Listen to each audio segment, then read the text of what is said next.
देश की राजनीति में दो वीडियो काफी ट्रेंडिंग हैं। ये वीडियो ओडिशा के मुख्यमंत्री नवीन पटनायक के हैं, जिसे लेकर बहुत बड़ी बहस छिड़ गई है। असम के सीएम की ओर से जारी ये पहला वीडियो देखिए। इसमें मुख्यमंत्री नवीन पटनायक को उनके बेहद करीबी पूर्व आईएएस अधिकारी वीके पांडियन पैर मारते दिख रहे हैं, वो भी मंच में सबके सामने। ये उस वक्त हुआ जब एक नेता नवीन पटनायक के पैर छूने आया। अब ये तस्वीर देखिए। कल की इस तस्वीर में नवीन पटनायक का हाथ कांपता हुआ दिख रहा है, जिसे वीके पांडियन अपने हाथों से छुपा रहे हैं। इन दोनों वीडियो के साथ हेमंता बिस्वा शर्मा ने लिखा कि मिस्टर पांडियन कल नवीन बाबू का हाथ कंट्रोल कर रहे थे, अब पैरों की बात। ये वीडियो जब वायरल हो रहे हैं, उसी दौरान आज ओडिशा के मयूरभंज में प्रधानमंत्री नरेंद्र मोदी प्रचार करने पहुंचे।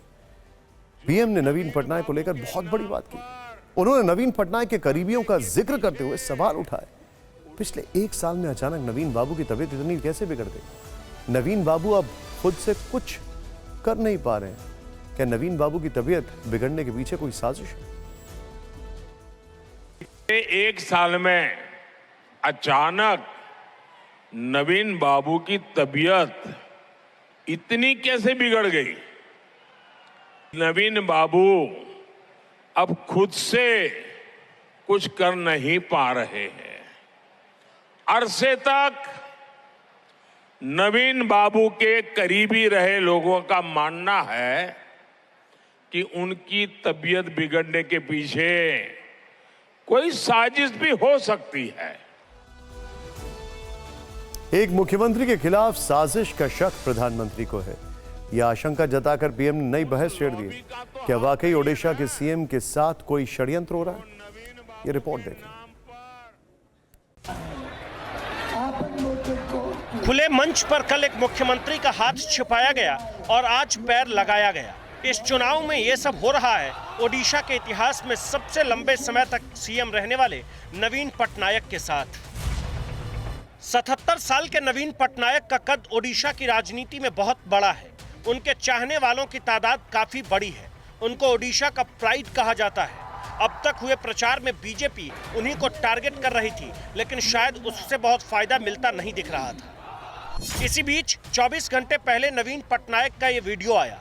बीजेपी के तमाम नेता अपने एक्स हैंडल पर इसे शेयर करने लगे। फिर पार्टी ने अचानक अपनी रणनीति बदली। इसलिए जब प्रधानमंत्री ओडिशा में प्रचार करने गए तो उन्होंने नवीन पटनायक के खिलाफ बहुत बड़ी साजिश का शक जताकर नया तूफान खड़ा कर दिया। नवीन बाबू की तबीयत खराब होने के पीछे क्या कोई षड्यंत्र है क्या? कहीं इसमें उस लॉबी का तो हाथ नहीं है ना, जो नवीन बाबू के नाम पर पर्दे के पीछे उड़ीसा में सत्ता भोग रहे हैं। इस रहस्य से पर्दा उठना जरूरी है, उठना चाहिए ना।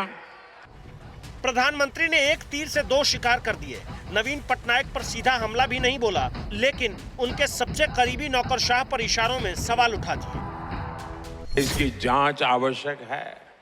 इसलिए 10 जून के बाद उड़ीसा में भाजपा सरकार का विजय होने के बाद हमारी सरकार, उड़ीसा की भाजपा सरकार एक स्पेशल कमेटी का गठन करेगी और ये जांच करेगी कि अचानक नवीन बाबू की तबीयत क्यों गिरती जा रही है। Minister at a public meeting in our state today has stated that I am in bad health and he wants to institute an inquiry to inquire in this matter. If he was so concerned about my health and he has stated publicly before that I'm a good friend of his, all he had to do was pick up a telephone and ring me up and ask me about his health. प्रधानमंत्री का इशारा जिस lobby की ओर है, कल ओडिशा में गृह मंत्री अमित शाह ने भी संकेतों में उनका जिक्र किया था। हालांकि नवीन पटनायक ने बीजेपी के आरोपों को निराधार बताया। ओडिशा का मुख्यमंत्री तमिलनाडु का व्यक्ति बन सकता है क्या? जोर से बोलो, बन सकता है क्या? सियासी गलियारों में जब सवाल उठे तो वीके पांडियन ने भी बीजेपी पर हमला बोला। The central leaders who are coming to Odisha repeatedly are the other state chief ministers. Their campaign will not have an impact because they have not done anything for Odisha. They are taking about 60,000 crores from Odisha, repaying only 4,000, 5,000 crores. They are all shedding crocodile tears. Odisha में 1 जून को लोकसभा की 6 seat और विधानसभा की 42 सीटों पर चुनाव है। जिस पूर्व आईएएस अधिकारी वीके पांडियन को लेकर बीजेपी हमलावर है वो तमिलनाडु के हैं। सीएम हिमंता के वीडियो में भी वही दिख रहे हैं। ओडिशा की राजनीति में इस वक्त 2 नाम सबसे ज्यादा चर्चा में हैं, नवीन पटनायक और वीके पांडियन। इसीलिए यहां यह जानना जरूरी है कि वीके पांडियन कौन है, इस चुनाव में बीजेपी के टारगेट पर एक पूर्व नौकरशाह सबसे ज्यादा क्यों है। वीके पांडियन बीजेडी के सबसे बड़े चुनाव रणनीतिकार हैं।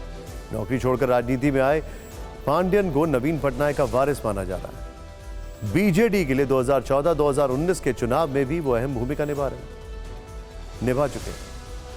अब सोचिए आगे की कहानी क्या है। अधिकारी के तौर पर वो इतने ताकतवर रहे हैं कि किसी भी विभाग की योजनाओं का लागू करने के लिए उनका सहमति जो है वो जरूरी है।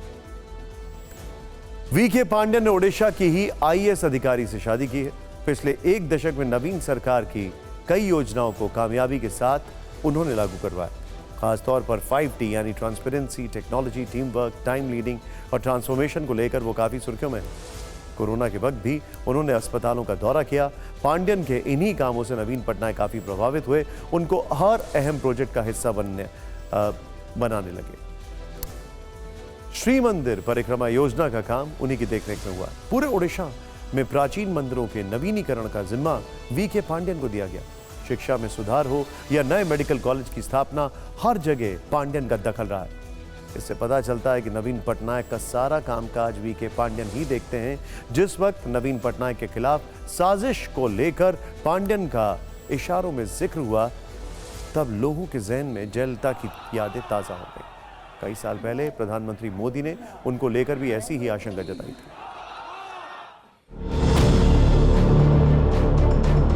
2016 में तमिलनाडु के मुख्यमंत्री जयललिता की मौत के बाद साजिश वाली थियरी सामने आई थी। सवाल उठने लगे थे, तब ये आरोप लगे थे कि तमिलनाडु का ताज पाने के लिए जयललिता की हमराज शशिकला ने धीमा जहर देने की साजिश रची थी। भले ही जयललिता की मौत 2016 में हुई हो, लेकिन उनके खिलाफ षड्यंत्र का जिक्र 2012 में ही होने लगा था। तहलका मैगजीन ने इसे लेकर खुलासा किया था।